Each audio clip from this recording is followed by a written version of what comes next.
Now, the United States International University, Africa has signed a service provision agreement with Acorn Holdings for the provisions of student accommodation, thereby entrenching the idea of investment in student accommodation as a mainstream and viable product. USIU-Africa's Vice-Chancellor, Professor Paul Zeleza, also presided over the official opening of the Qwetu Aberdare Heights, which is a new block of students' residence located right next to the university. Alex Mwangi reports on the heights that Acorn Holdings is scaling in this new space of investment in real estate. 3, 1, 2, 3. The opening of Qwetu Aberdare Heights marks the start of a long-term partnership between the United States International University, Africa, and Acorn Holdings when it comes to the provision of decent and high-quality accommodation for students. This is already the largest purpose-built student accommodation portfolio in sub-Saharan Africa, and we are soon going to be overtaking South Africa, actually, which hopefully is a good thing for this country. USIU-Africa's on-campus accommodation can house a mere 258 students. When the hostels were built in the early 1990s, that represented a huge percentage of the student body. Today, it's a drop in the ocean.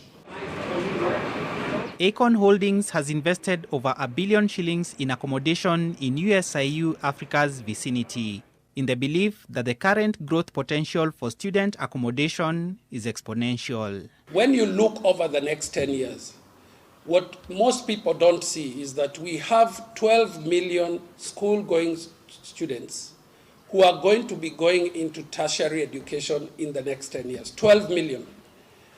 That number is not going away because of COVID or because of the future for higher education, and the future for purpose-built student accommodation is very, very bright.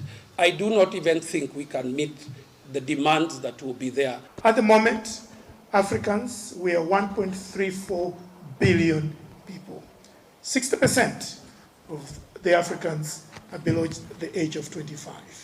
The development of student accommodation by Acorn Holdings represents a mutually beneficial relationship with USIU-Africa.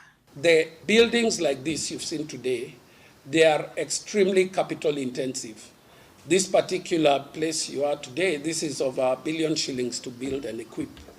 Now, with that kind of capital outlay, it is very difficult for universities to do this by themselves. It would mean that they move away from their core business of academic and research to start doing student, which is non-core. Our core business is teaching and learning.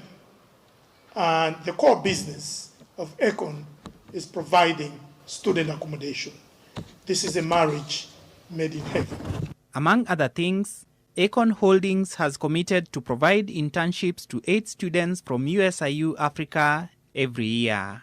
We serve more than 6,000 undergraduate students from across the globe. Typically, every semester, we have students from more than 70 countries. For Acorn, the sky is the limit when it comes to investment in student accommodation. It's been a 6-year journey, $85 million down. And today we have 3,000 operational beds, including about 700 here in this building, 500 across the road, so a total of about 1,200 beds around USIU. We also have a construction pipeline of about 7,000 beds that are going all around Nairobi. Alex Mwangi, NTV.